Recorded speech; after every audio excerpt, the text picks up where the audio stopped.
Lorsqu'une blessure survient à l'entraînement ou dans notre quotidien, on a tendance à minimiser un petit peu, se dire que on va diminuer l'entraînement, diminuer les contraintes et que ça va passer tout seul. Néanmoins, une blessure, ça se résout rarement par le repos parce qu'il y a plusieurs phases cachées et c'est ce dont on va parler dans cet épisode. Hello tout le monde, j'espère que vous allez bien, que vous passez un bon début de semaine si vous m'écoutez ce lundi. On se retrouve aujourd'hui dans un nouvel épisode du podcast Force Intérieure, le podcast qui parle de santé et de performance avec un nouvel épisode tous les lundis. Et aujourd'hui, vous l'aurez compris, on va parler de la blessure, de comment réellement sortir d'une blessure, comment éviter qu'elle revienne, tous ces aspects-là. Avant qu'on rentre dans le vif du sujet, on va se faire un petit point, parce que pour ceux qui ont suivi, il y avait la compétition Ice Cup ce week-end. À l'heure où je vous parle, elle n'a pas encore eu lieu, mais à l'heure où vous écoutez cet épisode, elle aura eu lieu. Pour ceux qui ne le savent pas, qui me suivent peut-être pas sur mes réseaux sociaux principaux, soit Instagram, j'allais dire TikTok, mais c'est plus secondaire, on va dire Instagram. J'ai annoncé ma non-participation à cette compétition en amont pour différentes raisons, dont certaines d'ailleurs qui m'ont inspiré cet épisode. Je vous ferai peut-être un épisode dédié si ça vous intéresse, que je vous explique un petit peu le cheminement de pensée. Ça vous permettra de voir quand on est athlète de haut niveau les choix auxquels on peut être confronté, les décisions qu'on a à prendre pour notre avenir sportif. Je pense que ça peut être intéressant. Là, c'est encore un peu tôt pour moi, je pense, pour pouvoir vous faire cet épisode avec un maximum de détachement, parce que vous l'aurez compris, ça n'a pas été une décision facile à prendre pour moi. Je suis encore un peu à fleur de peau quand j'évoque cet épisode-là. Donc voilà, je me laisse temps de process un peu le truc, de voir, on va dire, les aspects positifs de cette décision, même si en réalité je les sais déjà, mais voilà, de pouvoir les incarner. Donc si ça vous intéresse, dites-le moi en commentaire, mais je vous ferai un épisode dédié un petit peu plus tard. Et donc aujourd'hui, on va parler de la blessure. Et c'est vrai que récemment, on a eu deux compétitions un petit peu phares dans le streetlifting.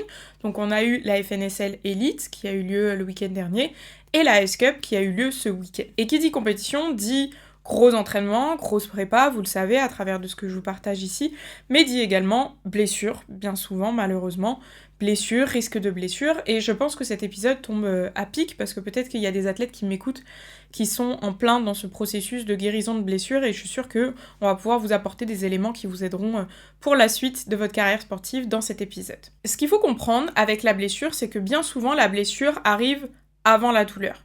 Et dans cet épisode, on va un petit peu confondre les deux, même si en réalité, c'est pas vraiment le cas, puisque la blessure, on va la considérer quand il y a une atteinte peut-être structurelle, au niveau des articulations, au niveau des tendons, au niveau musculaire, au niveau nerveux. Enfin, en tout cas, qu'il y a un dysfonctionnement. Tandis que la douleur, c'est différent, c'est une sensation qu'on va percevoir, et la douleur peut être là en cas de blessure, et peut être là en cas de non-blessure. Ça, c'est quelque chose qu'il faut vraiment comprendre. On va dire, l'état de douleur n'est pas le reflet de la blessure.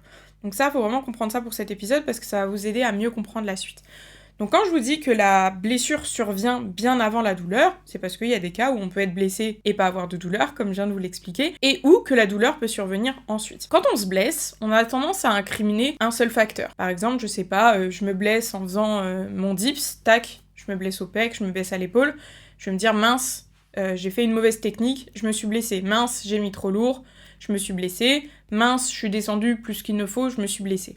Alors qu'en réalité, la blessure, elle survient par une multitude de facteurs. La blessure, c'est vraiment multifactoriel.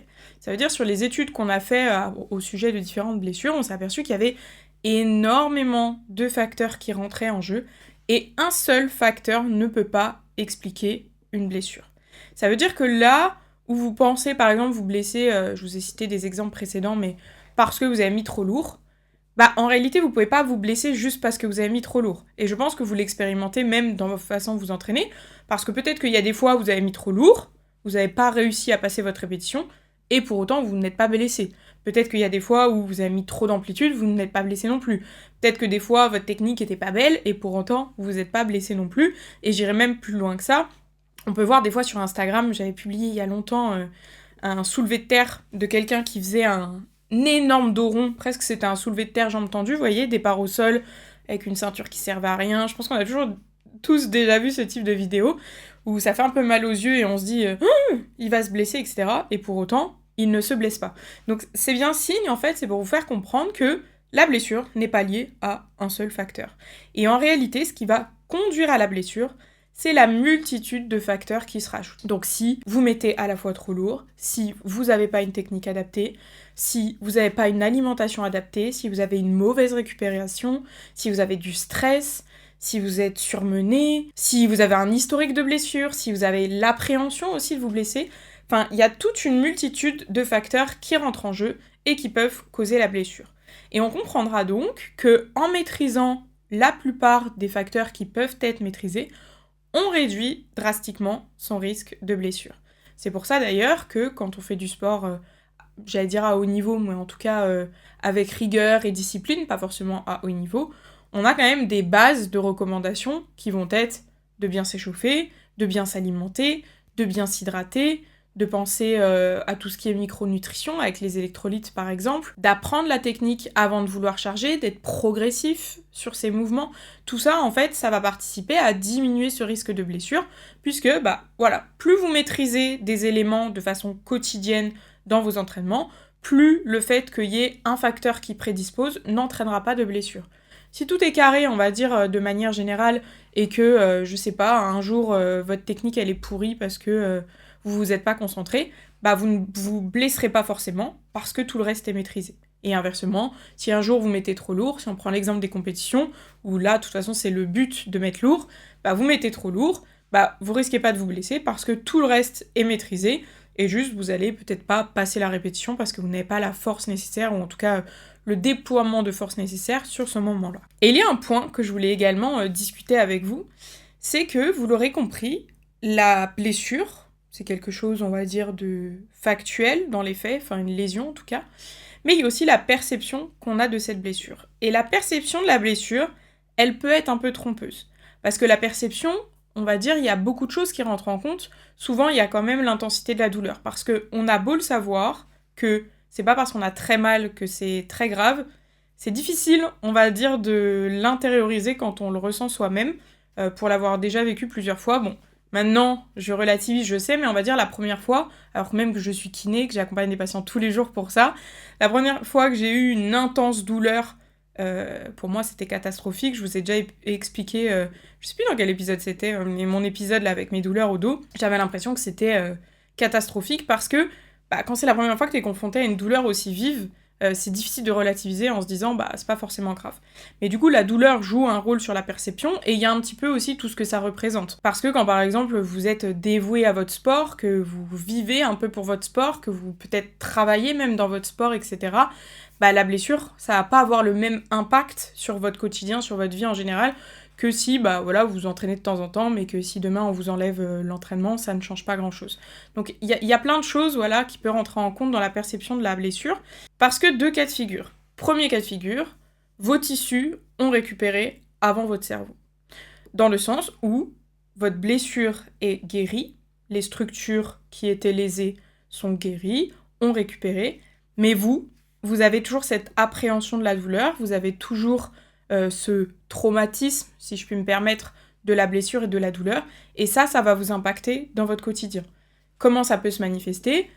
Par exemple, je me suis blessée en faisant mes dips, on va garder toujours le même sujet, je me suis blessée en faisant mes dips, tac, j'ai fait ma rééducation, tout va bien, j'ai plus de douleur, plus de lésions, tout ça, mais tac, dès que je reviens sur une station de dips, j'appréhende, du coup j'ai du mal à me placer, du coup j'ai du mal à charger, du coup dès que je dois forcer un peu, j'arrête parce que j'ai peur, et dans ce cas-là, votre perception de la blessure empiète sur la réalité qu'elle est, puisque vous n'avez plus de lésions. Et on y reviendra plus tard dans cet épisode, mais vous allez comprendre que le cerveau, il a un rôle aussi très important dans la guérison d'une blessure. Et le deuxième cas de figure, c'est l'inverse.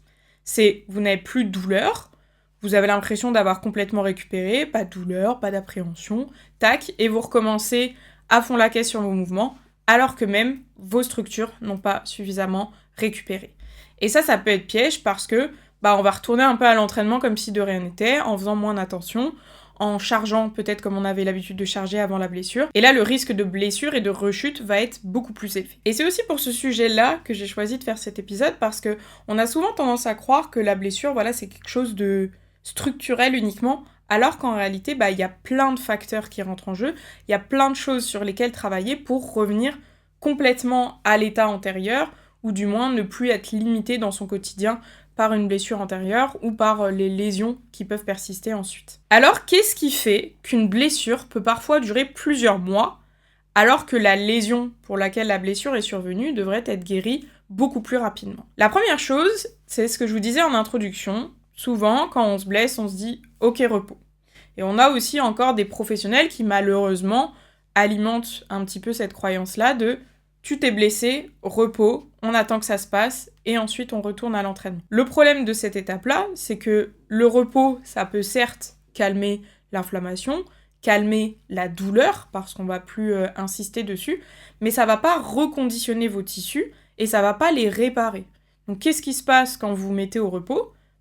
Vous allez vous déconditionner, donc potentiellement aggraver la lésion, même si la douleur n'augmente pas. Pour ça que j'insistais un petit peu sur la séparation des deux. Et surtout, quand vous allez retourner à l'entraînement, c'est un peu un on-off, il n'y a pas de progression, enfin off-on du coup, il n'y a pas de progression. C'est que très souvent, tac, on a notre période de repos, le médecin nous dit 2 semaines sans sport, super, on reprend le sport et on repart comme si on n'avait jamais arrêté.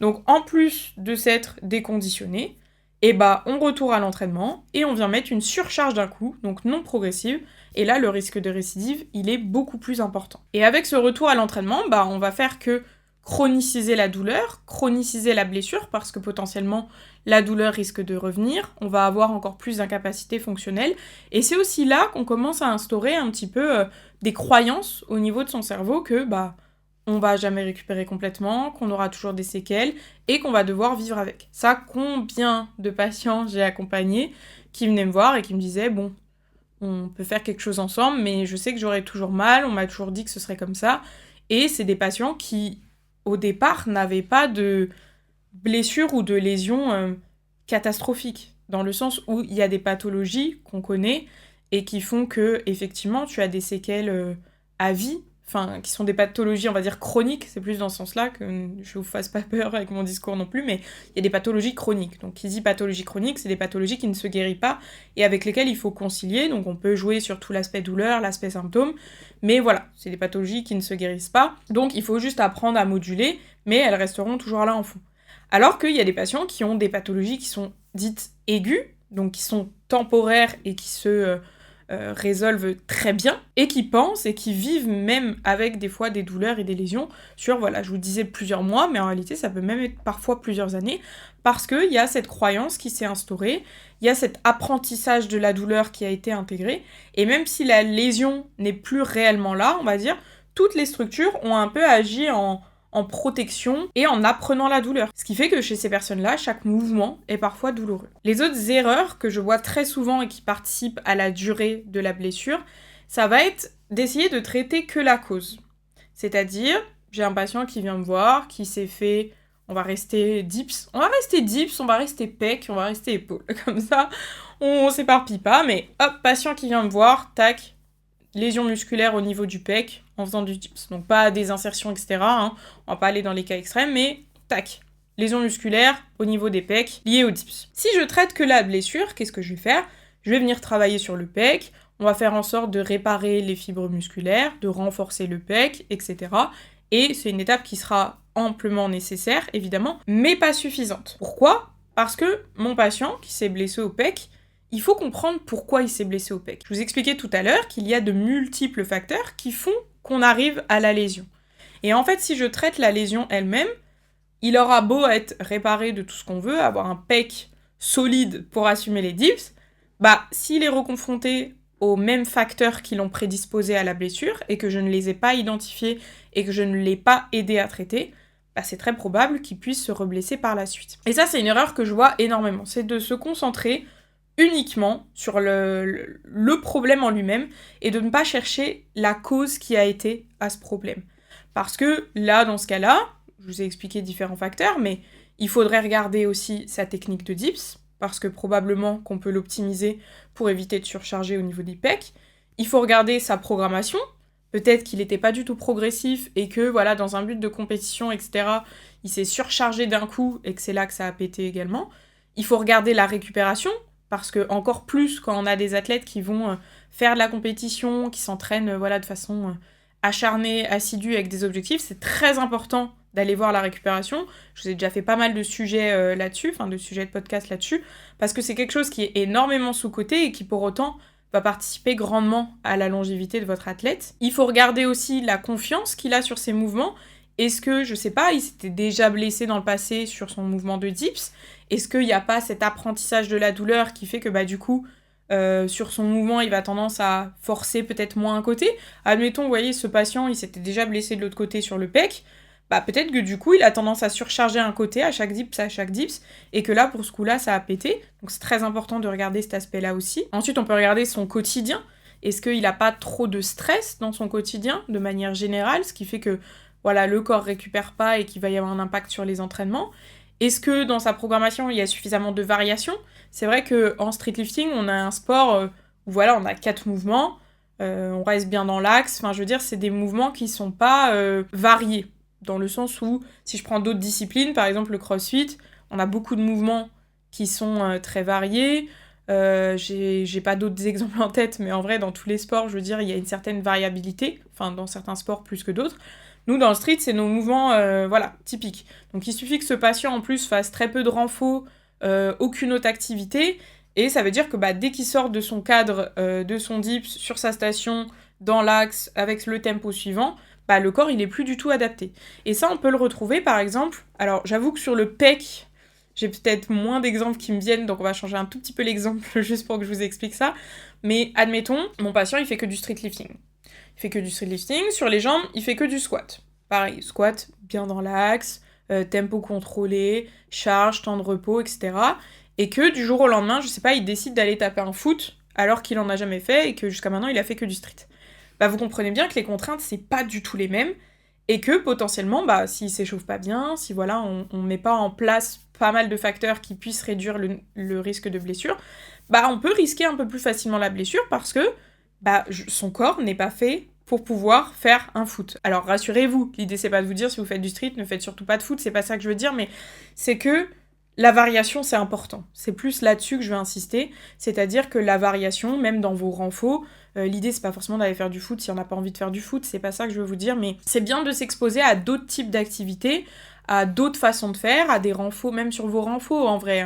Vous pouvez faire des renfos plus axés renforcement spécifique, mais aussi axés pliométrie par exemple, plus axés endurance, plus axés tel muscle, telle partie du corps pour pouvoir être variable et un peu plus hybride, ce qui fait que si vous faites une autre activité, vous n'aurez pas cette prédisposition à la blessure dans le sens où votre corps sera préparé à d'autres facteurs. Et ça, c'est quelque chose qu'il faut intégrer plus on avance dans l'âge. Parce que quand on est jeune, en vrai, on peut faire un peu tout et tout passe. Tout passe. Et plus on vieillit, moins c'est vrai, en réalité. Donc c'est bien, de pouvoir se prêter au jeu d'autres activités, de faire un peu autre chose pour juste habituer son corps à répondre à différentes variations. Et si on reste sur l'aspect street, c'est aussi variable dans vos entraînements de streetlifting. C'est-à-dire, varier un petit peu le tempo, varier la mécanique de mouvement, varier la façon de travailler. Si vous faites que des séries, avec tant de temps de repos, faire de l'EMOM, faire des AMRAP, des 4-time, des choses qui vont faire que, votre muscle, vos structures vont être confrontées à différentes façons de faire, différentes gestions de l'entraînement, et vont pouvoir s'adapter et du coup encaisser plus facilement des variations s'il y a. Et d'ailleurs, pour vous illustrer ça, j'en avais déjà parlé sur les mondiaux de streetlifting qui avaient eu lieu en octobre dernier. C'est qu'en streetlifting, comme je vous disais, on a notre petit axe, notre petit setup, nos façons de faire. Et le problème qu'on peut voir lié à ça par rapport au streetlifting et à la compétition, c'est que si tu t'entraînes et que tu n'es pas au standard de compétition, donc pour ceux qui ne le savent pas, en compétition de streetlifting, on a une réglementation des mouvements. Et c'est assez carré, où, par exemple, sur le dips, il faut descendre à une certaine profondeur d'épaule, à une certaine profondeur de bassin, il faut pas équiper des jambes, il faut attendre des ordres, enfin, il y a vraiment une réglementation sur les mouvements. Et en fait, si à l'entraînement, tu t'entraînes pas sous ces réglementations-là, et que le jour J, tu ne réponds pas à ces réglementations-là, ça va t'obliger, d'un coup, à devoir changer ta technique de mouvement, d'un coup, devoir t'adapter à la réglementation, et d'un coup, du coup, proposer à tes structures une façon de faire dont ils n'ont pas l'habitude. Et ça, j'en avais parlé, comme je vous le disais, aux mondiaux. Pourquoi ? Parce que sur cette compétition-là, il y avait eu des jugements assez durs, on va dire, qui ont fait que on a dû tous, en tant qu'athlète, descendre beaucoup plus bas que ce qu'on avait l'habitude de faire sur notre dips habituellement. Pour autant, je suis quelqu'un qui m'entraîne tout le temps au standard, et même moi, j'avais pris d'ailleurs un OREP qui m'obligeait à descendre beaucoup plus bas, et ça, c'est dangereux, en vrai, pour les athlètes, parce qu'on n'est pas habitué à travailler, à renforcer nos muscles, à faire nos mouvements dans cette condition. Donc vous comprenez bien que quand on vient mettre des charges proches de notre 1RM sur des amplitudes pour lesquelles on n'est pas entraîné, c'est dangereux pour les structures. Et je suis d'accord que c'est à nous de faire le taf, à répondre aux réglementations, parce qu'on les a, mais quand les réglementations ne sont pas appliquées telles qu'on nous les a données, bah ça peut conduire à un risque de blessure pour les athlètes, et c'est d'ailleurs pour ça que j'en avais parlé publiquement, parce que sur cette compétition-là, je trouve qu'il y avait eu presque de la mise en danger, en vrai, des athlètes, et on a d'ailleurs plusieurs athlètes qui se sont blessés sur cette compétition-là, et je pense que la raison dont je parle n'est pas anodine. Après, comme je vous l'expliquais, il n'y a pas que ce facteur-là qui conduit à la blessure, mais c'est bien de le prendre en compte. Heureusement, depuis, sur les compétitions, on n'a plus vu en vrai de cas extrêmes comme ça. J'espère que ça continuera et que au championnat d'Europe, sur les compétitions internationales, ce sera mieux calibré. Mais c'est pour vous expliquer un petit peu, voilà, l'importance de pouvoir varier sa façon de faire, parce que, vous voyez, quand j'ai été mise dans cette situation, bah, j'ai dû descendre beaucoup plus bas. Mais vu que déjà, moi, je suis un petit peu frileuse de l'amplitude à l'entraînement, je pense que ceux qui me suivent le savent, j'ai l'habitude de descendre énormément, et finalement, je me remercie un peu d'être comme ça parfois, parce que sur ce jour-là, ça a fait que j'ai pu descendre sans avoir aucun souci au niveau des pecs, des épaules, etc. Et qu'en plus, j'ai pu valider des performances quand même assez sympas, malgré cette réglementation supplémentaire. Bon, maintenant, qu'est-ce qu'on fait ? Qu'est-ce qu'on fait concrètement quand on est blessé ? Quelles sont les démarches à suivre ? Premièrement, on va calmer la situation. Donc comme je vous le disais, le repos complet, c'est pas ce qu'on va conseiller, mais on va plutôt considérer le repos relatif. Qu'est-ce que ça veut dire, repos relatif ? Ça veut dire faire des activités, s'entraîner, bouger, mais sur tout ce qui va être non douloureux. C'est-à-dire tout ce qui est douloureux, on va soit l'adapter, soit le retirer, et tout le reste, on garde. Donc par exemple, je me suis fait mal sur les dips, impossible d'en faire, j'ai mal. Par contre, squat, ça me gêne pas, traction, ça me gêne pas, muscle up, ça me gêne pas, je fais. Par contre, je vois que sur mon renfort, je sais pas, développé militaire, ça me fait mal.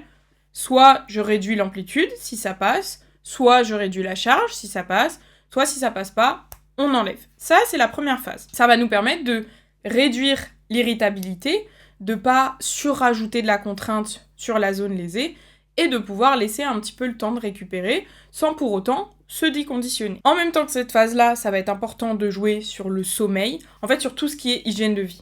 Donc sommeil, alimentation, hydratation, récupération, très important de jouer là-dessus en même temps, parce que si vous reposez votre corps avec du repos relatif, mais que derrière vous venez lui créer encore plus de stress en dormant moins bien, mangeant moins bien, etc., ça va pas aider à récupérer.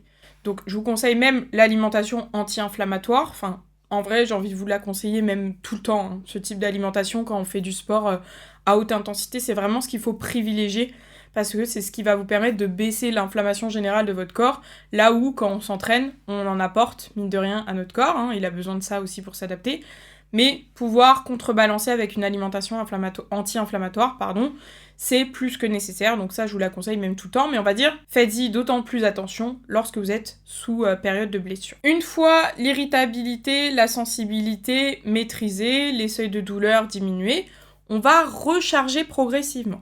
Donc ça, c'est une étape ultra importante, surtout si on veut revenir à un antécédent sportif, à l'état antérieur d'avant-blessure. Il faut que votre structure, elle soit suffisamment forte pour pouvoir revenir à ce que vous faisiez avant.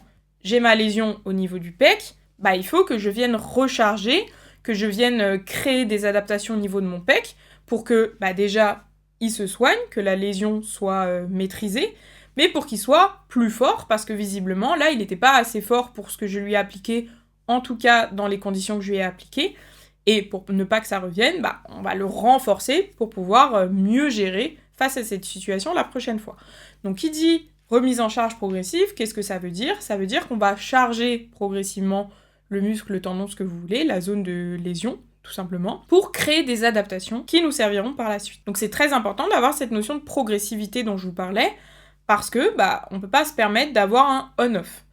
Donc ça, pareil, je vous conseille d'être accompagné quand même pour le faire, parce que c'est pas évident tout seul, surtout de comprendre un peu cette notion de progression. Il y a différents signaux à surveiller, différents principes, on va dire, à respecter.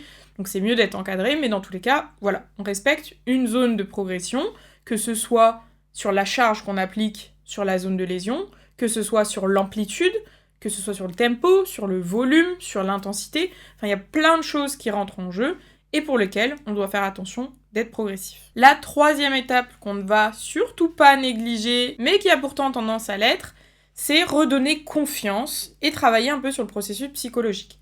Parce que je vous le disais, la blessure, ça va atteindre psychologiquement, d'une certaine manière, je vais dire positive ou négative. Il n'y a pas vraiment de positif ou négatif, chacun apprend la blessure et la douleur avec ses expériences passées, l'impact que ça peut avoir, mais dans tous les cas, il faut cette phase de remise en confiance. Donc pour se remettre en confiance, il y a différentes façons de faire.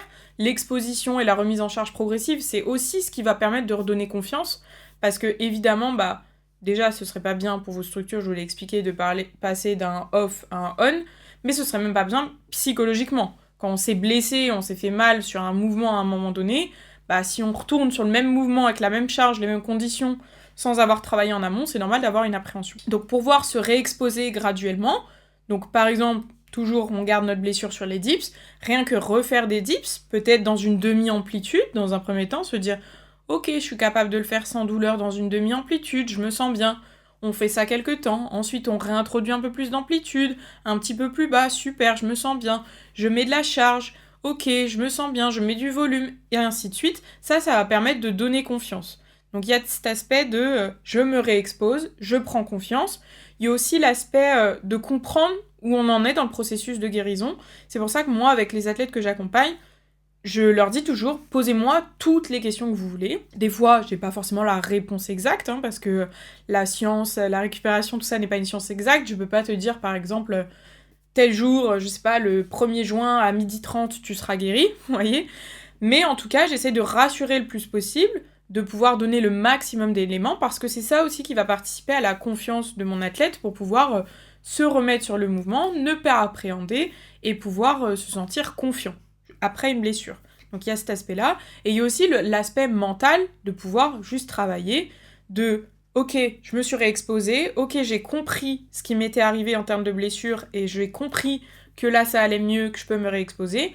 Mais il y a aussi ce mindset de se dire j'ai confiance en moi, avant je pouvais le faire, maintenant je peux le faire, j'ai travaillé pour pouvoir le faire et ça va mieux. Donc il y a tout ce principe de confiance qu'il faut également travailler pour pouvoir retourner sans appréhension sur le mouvement. Quatrième étape, corriger ce qui a causé la blessure. Encore une fois, on a parlé des facteurs, je vais pas revenir dessus. Mais très souvent, quand il y a une blessure, une lésion, il y a souvent des choses à aller creuser derrière. Il y a souvent une histoire de mobilité quelque part, il y a souvent une histoire de compensation quelque part, de surcharge quelque part, qu'il faut absolument identifier pour ne pas retomber dedans. Donc avec l'exemple que je vous parlais, par exemple, d'un antécédent de blessure d'un côté qui fait qu'on surcharge, ça c'est un cas très classique, quand on a eu mal quelque part, on a tendance à surcharger, ça passe jusqu'au jour où ça passe plus. On a aussi tout ce qui est mobilité, si on manque de mobilité, au niveau de l'épaule, évidemment, on va avoir des compensations. Et qui dit compensation, qu'est-ce que ça veut dire en vrai, compensation ? Je me rends compte qu'on utilise beaucoup ce mot-là, mais je sais pas si c'est clair pour vous. Ça veut dire, globalement, si votre corps n'a pas la mobilité n'a pas la force pour faire un mouvement, n'a pas la souplesse pour faire un mouvement, enfin, s'il lui manque des qualités physiques pour pouvoir faire un mouvement dans telles conditions, on va avoir des compensations. Ça veut dire que, au lieu de faire le mouvement comme on devrait le faire, on va utiliser certaines structures plus que d'autres pour pouvoir compenser quelque chose. Et ça veut dire que les contraintes ne sont pas réparties correctement. Faut imaginer par exemple un château de cartes. Je sais pas si c'est parlant. On repart dans les métaphores. Vous savez, il y a plein d'épisodes comme ça où je vous fais des métaphores qui me viennent à l'esprit, qui ont peut-être ni queue ni tête pour beaucoup de gens, mais moi je me comprends et je pense que vous me comprenez, donc c'est le plus important. Mais on prend notre château de cartes. Si toutes les cartes ne sont pas pile bien mises les unes sur les autres d'une certaine façon, le château de cartes, il tient pas. Et peut-être qu'à un moment donné, je vais arriver à décaler une carte qui fait que on sera pas tout à fait bien stable, etc., mais que ça va tenir. Mais plus je vais rajouter de cartes, plus cette petite erreur-là, si je peux me permettre, cette compensation-là, va faire qu'à un moment donné, on risque de tout écrouler. Et le corps, c'est pareil. C'est-à-dire, si tu ne peux pas faire le mouvement parce qu'il te manque une qualité physique, tu peux compenser, ça peut passer longtemps, très longtemps, mais tu fragilises à un moment donné, ce qui fait que si tu veux progresser, etc., au long terme, il y a sûrement un moment donné où ça va te rappeler à l'ordre. Et très souvent, d'ailleurs, c'est la blessure qui rappelle à l'ordre, et c'est là qu'on commence à creuser. Parce que, évidemment, je pense qu'on se rend compte que parfois on a des petites compensations, mais tant que on performe, qu'on n'a pas de douleur, pas de blessure, on s'en préoccupe pas forcément. Et parfois, c'est pas nécessaire de s'en préoccuper plus que ça. Pourquoi ? Parce qu'on a toutes des petites asymétries. Mais moi, je pars du principe que si vous avez une grosse asymétrie, une grosse compensation, et que vous n'arrivez pas à faire le mouvement autrement, il y a quand même des choses à creuser. Par exemple, si, je sais pas, sur votre dips, vous êtes obligé de aller très loin en avant parce que vous n'arrivez pas à descendre de façon classique sur un dips, parce que vous n'arrivez pas à le faire, encore une fois, il y a un moment donné, ça risque de coincer parce que ça veut dire que vous compensez à chaque fois que vous faites un dips. Alors que si vous choisissez d'aller en avant pour des raisons d'optimisation, mais que vous êtes capable de le faire avec charge autrement, là c'est une structure différente et ça va pas forcément causer de soucis. Donc dès qu'il y a une petite irrégularité sur le mouvement et que vous la faites parce que vous n'arrivez pas à faire autrement, c'est déjà qu'il faudrait quand même regarder un petit peu. Et c'est en ça que je vous expliquais là dans cette étape-là, ça va être du coup, quand vous avez la blessure, de regarder. Moi à chaque fois, les patients que j'accompagne, je les fais mettre sur le mouvement douloureux, quand ils le peuvent évidemment, ou ils m'envoient des vidéos, etc. On regarde et on analyse le mouvement pour comprendre quel est le lien entre la technique que tu fais et la blessure que tu as eue, s'il y en a une. Et très souvent, il y en a une, et c'est explicable, je vois le mouvement, je comprends directement pourquoi ça a pété à ce niveau-là à un moment donné, et il faut réajuster certaines choses. Et ça, c'est très important de le faire, même si on a l'impression dans un premier temps d'être moins fort. Souvent, je peux avoir des athlètes comme ça qui me disent « Oui, je veux bien faire ton truc, mais j'ai l'impression que je suis moins fort. » Bah oui, mais c'est normal que tu sois moins fort parce que tu t'es pas entraîné comme ça. Donc, il faut un temps d'adaptation, il faut que ton corps récupère, mais à long terme, tu seras et plus fort, et moins à risque de blessure, et ton corps te remerciera. Donc c'est très important de faire cette étape-là, d'analyser le moment de la blessure, le mouvement où vous êtes blessé, de comprendre le lien entre la blessure qui est survenue et la technique qui a été appliquée pour pouvoir corriger ça et éviter que ça revienne ensuite. 5e étape, l'importance de l'accompagnement. Vous l'aurez compris, pour vous aider à vous remettre d'une blessure, c'est ultra important de se faire accompagner. Déjà parce que vous n'avez pas forcément les connaissances nécessaires pour pouvoir vous remettre d'une blessure. C'est pas forcément votre domaine d'expertise, donc c'est très important de déléguer si ce n'est pas le cas. Mais aussi parce que on sera pas objectif avec soi-même. Moi-même, en tant que kinésithérapeute, quand je me blesse, j'ai recours à d'autres professionnels de santé parce que je ne suis absolument pas objective avec moi-même. En tant qu'athlète, notre but, c'est de pouvoir récupérer le plus vite possible, pouvoir retourner à l'entraînement le plus fort possible, rapidement, et forcément, sachant ces conditions-là, on peut avoir tendance à aller un petit peu trop vite, à un peu se surcharger trop vite, plus être objectif par rapport à ce que l'on a exactement, et c'est pour ça que c'est hyper important de pouvoir déléguer pour pouvoir avoir un avis plus objectif sur la situation. Je sais que moi, quand je suis blessée, pareil, j'ai tendance à suranalyser un petit peu tout ce que je ressens. Tac, je ressens, je sais pas, un picotement là, je vais me dire c'est ça, un petit truc ici, c'est ci, c'est ça. Alors que quand c'est quelqu'un qui fait le point sur tout ce que vous avez, il va savoir identifier, on va dire, les symptômes et les informations importantes, des informations un petit peu plus diffuses qui peuvent être des projections de douleur, etc. ou en tout cas des informations moins importantes. Donc ça, c'est très important pour ce cas de figure-là également, mais aussi pour pouvoir vous redonner confiance. Parce que quand vous gérez tout vous-même, c'est difficile de reprendre aussi confiance en soi, sachant qu'on n'a pas quelqu'un qui supervise, qui enlève justement tous ces biais émotionnels, on va dire, ou de l'importance que peut représenter le retour au sport, et qui va pouvoir vous dire les choses factuellement, qui va pouvoir vous redonner confiance sur vos mouvements via des choses plus factuelles et via la progression que vous allez avoir. Donc se faire encadrer, c'est ultra important. Choisissez des gens qui sont expert dans le domaine, hein. Évidemment, quand vous vous blessez sur un dips à, j'allais dire 160 kg, bon, il y a quand même pas grand monde qui met 160 kg sur des dips, mais ce que je veux dire, c'est que vous soyez un homme ou une femme, si vous vous blessez sur des dips lestés, bah expliquez ça, on va dire, à des kinésithérapeutes qui sont pas forcément spécialisés dans le sport, même des médecins qui sont pas forcément spécialisés dans le sport, c'est ultra abstrait pour eux, hein, et on peut pas leur en vouloir de ça. Donc ils vont pas forcément pouvoir vous prendre en charge au même titre que quelqu'un qui est déjà formé dans tout ce qui est sport et qui est familiarisé à ça. Parce qu'évidemment, on ne traite pas de la même façon un athlète qui s'est blessé, mettons, sur un dips à 100 kg et le petit papy du coin qui s'est blessé, qui a la même blessure, la même lésion au pec, mais qui se l'est fait, je sais pas, en glissant dans sa salle de bain, vous voyez ce que je veux dire? Donc c'est bien de pouvoir choisir des professionnels adaptés à votre pratique, qui connaissent votre pratique, ou en tout cas les contraintes qu'elles peuvent représenter, qui peuvent les analyser, c'est plus ça que je veux dire, et qui savent les traiter en fonction de vos objectifs. Parce que dans le cas du petit papy, l'objectif ce sera juste de pouvoir lui permettre de revivre dans son quotidien, de pas être gêné, je sais pas, s'il doit faire la cuisine, le ménage, etc.